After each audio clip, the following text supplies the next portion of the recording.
Okay, raise your hand if you've heard of main idea before. Maybe? Okay. We're going to talk about main idea and then the details that go with our main idea. So one way you can think about your main idea is like a stool or like a chair, right? Okay? The part that you sit on, is that important for the stool? Can you sit on the chair if it doesn't have a place for you to put your bottom and sit down? No. That's kind of like your main idea. That's the big main part of the stool, right? That's like the important part. But we also need for our chair to have legs on it. What happens if one of your legs is missing from your chair? You'll fall over when you try to sit down, right? Those legs hold up that chair, right? Those legs are kind of like our details, okay? So, in a story, our main idea is going to be what our story is mostly about. The big idea, the big picture, what it's about. And then the little legs are like our details.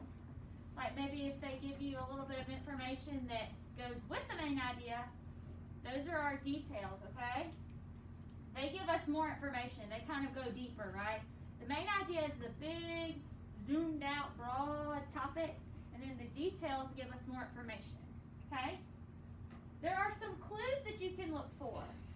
When you're reading a story, you can find your main idea a lot of times if you look at the first sentence, if you look at the last sentence, and if you look for words that you see repeated over and over and over again, okay? Because that gives you a good hint like, hello, alert, alert. That's probably going to be what my story is about because they keep putting it in the story over and over again, right? All right, so to kind of help you picture this in your head, we're going to have some mystery bags, and I'm going to show you some items that would be in the mystery bag, and I want us to see if we can guess what the main idea of the bag is, right? Okay, so these items are going to be like our details, okay? So we've got a ticket. What's that? Popcorn. Coke. Coke, yep. Sour Patch. Sour Patch Kids. All right, does anybody want to make a guess at what the main idea of this bag is? What is this bag trying to say?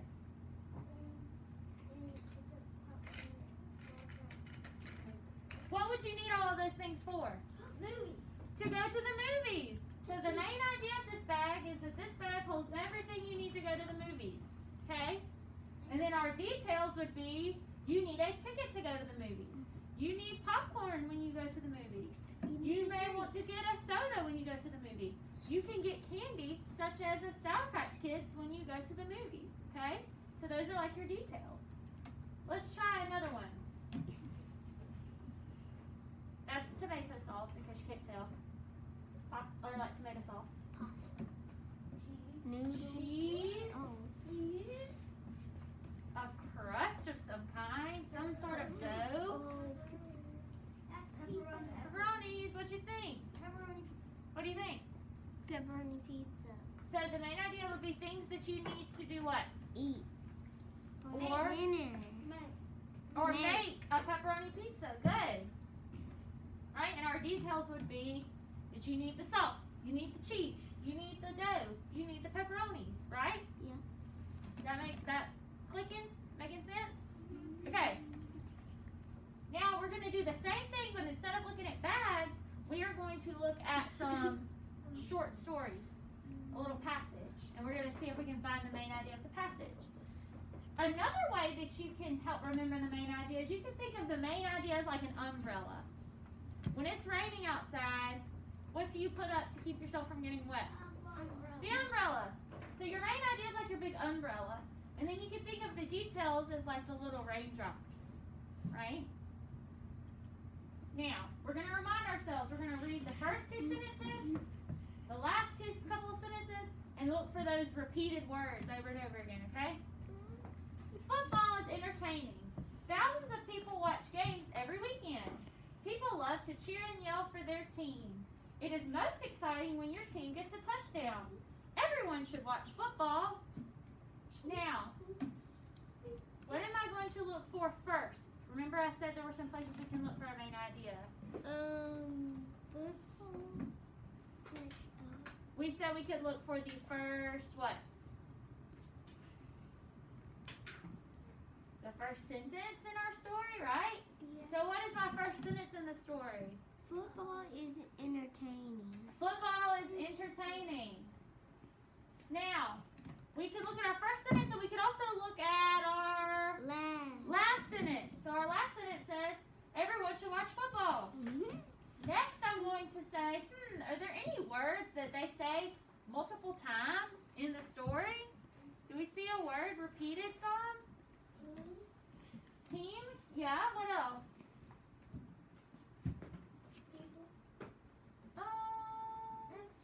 Yeah, they do have it 2 times. Football. Football is entertaining. Games, they're talking about what kind of games? Yeah. Football games. So that's kind of understood to be football. And everyone should watch football. Okay? So, does anybody want to take a guess at what our main idea would be? Football. Football. Okay, could we give it in a sentence? Maybe using our first or our last sentence?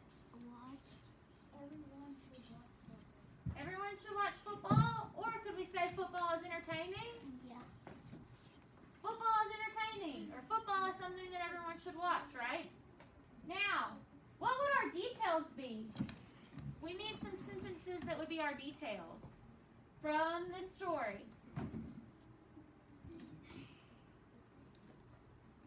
A detail sentence. Your team gets a touchdown. Okay, it's exciting when your team gets a touchdown. Good. What's another sentence that's got a detail? Thousands of people watch games every day. Thousands of people watch games every weekend. Good. What's another one? To cheer and yell for their team. People love to cheer and yell for their team. And then the last one that you mentioned at the beginning, it is most exciting when your team gets a touchdown. Those are our details. Good. Now, we are going to look at some words, and I want you to tell me if it should go under fiction or if it should go under nonfiction. Okay? Fake. Raise your hand. Fake. Would that go under fiction or nonfiction? Fiction. Real. Nonfiction. Good. Gives information. Is that fiction or nonfiction books that give information? Nonfiction. Good. Not real. Not real. Fiction. Because fake and not real mean the same thing, right? Yeah. Talking animals. Which stories might have talking animals? Fiction or nonfiction? What you think? Fiction. Fiction. Because can animals really talk and say words like humans? They can say. They can make noises and they have their own way of communicating, but they can't talk, right? Okay, learn from reading. So which types of books do you learn facts when you are reading them?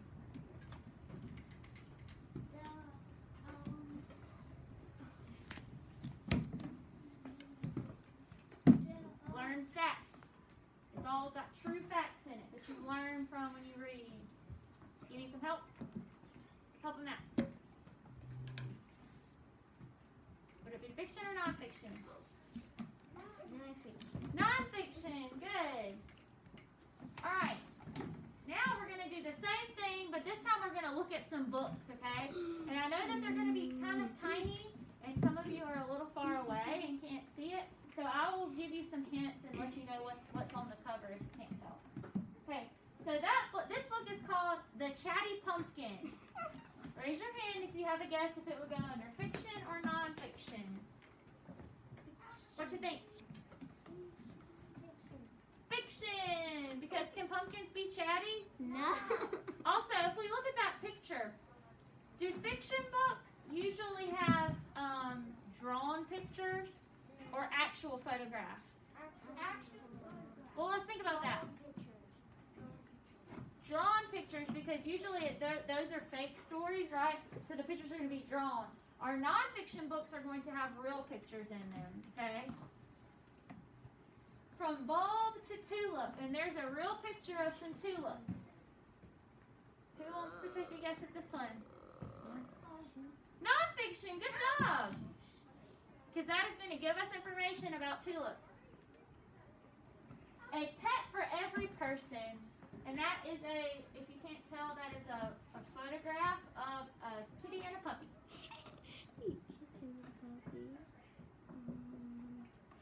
Fiction. Okay, let's think about it. It's a real picture.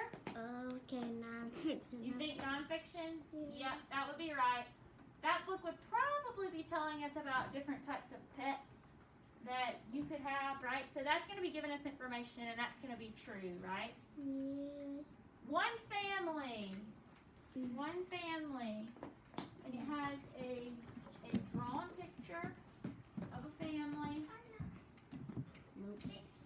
Fiction. Even though we know that families are real, right? Obviously. And we know that maybe even the family in that story could be a real family, but we don't know for sure. And it is a drawn picture, so we're going to say that that is fiction. Police cars. Police cars. Nonfiction. There's that real picture of a police car. Some dogs do. And it looks like that dog is flying with his backpack on. Fiction. Good guess. Animal doctors. Animal doctors. Fiction. Yes, there are doctors for animals. They are called veterinarians. But in this picture, you might not be able to see my people in the back. That is a animal of some kind wearing the doctor coat. So the animal's being the doctor. Can animals be doctors? No. So that one's probably fiction. Bugs A to Z. Bugs A to Z. Nonfiction. Good. Snakes. Ah. Nonfiction. Good. Because that's a real picture of a snake. So we know that it's probably going to give us all information about snakes. Amber brown sees red. Fiction. Good. Seed sprout pumpkin pie. Seed sprout pumpkin pie. Which one? Non-fiction. Good. That's a real picture of a pumpkin. All right. That was the last one. Y'all did awesome with that. We might do some more tomorrow, okay? That was the last one. All right. So we're going to talk about non-fiction text today. Non-fiction text has text features in it that help us when we're reading the story. Today we're going to just talk about one type of text feature, which is called a caption. Everybody say caption. Let me hear you say it one more time. Caption. A caption. A caption is a short explanation under a picture that gives information about the picture. So here we have a picture of a what? Crayon. And underneath it, the caption is going to describe the picture. So it says a crayon is a tool that is used for drawing and coloring. Okay, now, we want to try to really remember what I'm going to put up on the board next, okay? The purpose of a caption is to describe what is happening in a photo. Repeat it after me.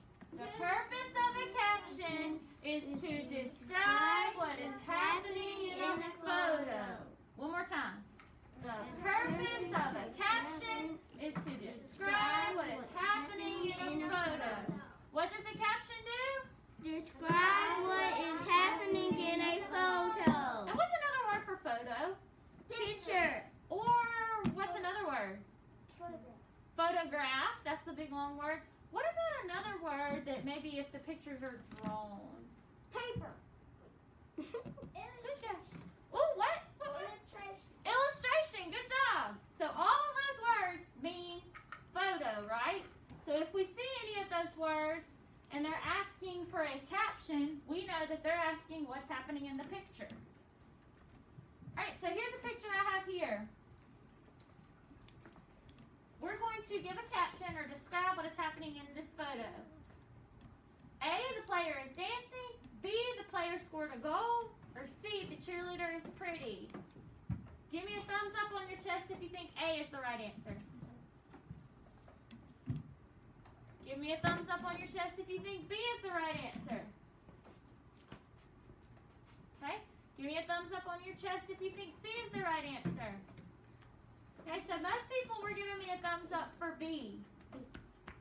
Someone raise their hand and tell me, why is B the right answer? Why is B the right answer? Back there. The player is scoring a goal in the picture, right? And we know that captions describe pictures, right? Very good. Alright, now, here is the same question, just asked a different way, because we just said, we know that photo, photograph, illustration, picture are all the same thing. What is shown in the illustration? A, the family is watching a movie. Thumbs up on your chest if you think that's it. Okay? B, baking with your family can be a very fun activity.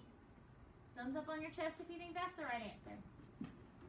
C, it can be expensive to buy all the cake ingredients. Okay, so nobody said A, which is good, because we know that A is silly and doesn't have anything to do with this picture, right? Now,